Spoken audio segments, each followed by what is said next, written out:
अस्सलाम वालेकुम वरहमतुल्लाहि वबरकातुहू। आज मैं बना रही हूँ एप्पल की और नारियल का बड़ा अच्छा सा मिल्क शेक बना रही हूँ।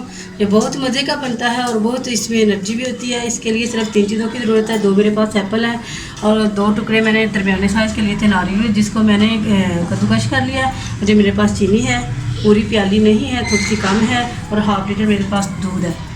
बिस्मिल्लाहिर्रहमानिर्रहीम। दूध को मैं जग में डाल लूँगी इस तरह से। इसको मैंने पहले बॉयल कर दिया, कच्चा दूध नहीं डालना। दूध डाल दिया, चीनी डाल दी,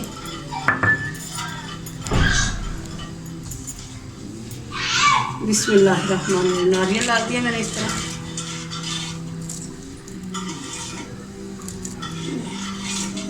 कद्दूकश कर लिया इसको पहले, ताकि अच्छी तरह जो है ना ये इसका पेस्ट बन जाए।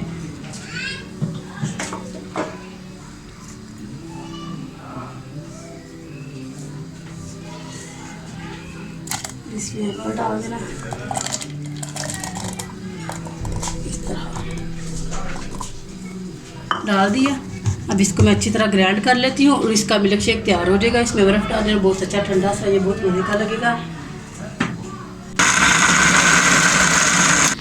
बिस्मिल्लाहिर्रहमानिर्रहीम। देखिए बहुत अच्छे से शेक तैयार हो चुका है। अब मैं इसको इस जग में डाल दूँगी। बिस्मिल्लाहिर्रहमानिर्रहीम। इस तरह डाल दिया। अब जब इसको पीना है ना, तो तब इसमें बर्फ़ डाल लेनी है। ये थोड़ा सा मैं इसमें जामेश्री डाल दूँगी इस तरह कलर के लिए।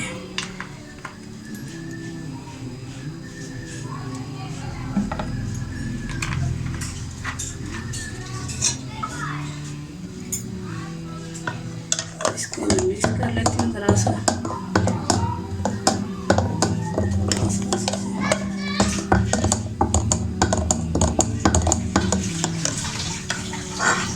मिक्स हो गया। इसमें जब इसको पीना है तो इसमें थोड़ी सी आइस डाल लें, जितनी आपको ज़रूरत है। ये बहुत अच्छा लगता है। अल्लाह के रसूल सल्लल्लाहु अलैहि वसल्लम ने फरमाया कि एक दफ़ा सुबहान अल्लाह, जब ये सुबहान अल्लाह छोटा सा वजीफ़ा है और एक दिन में अगर इसको 100 मरतबा पढ़ा जाए तो 1000 नेकी का सवाब है। अल्लाह ताला हमें पढ़ने की तौफीक अता फरमाए। अस्सलामु अलैकुम वरहमतुल्लाहि वबरकातुहू।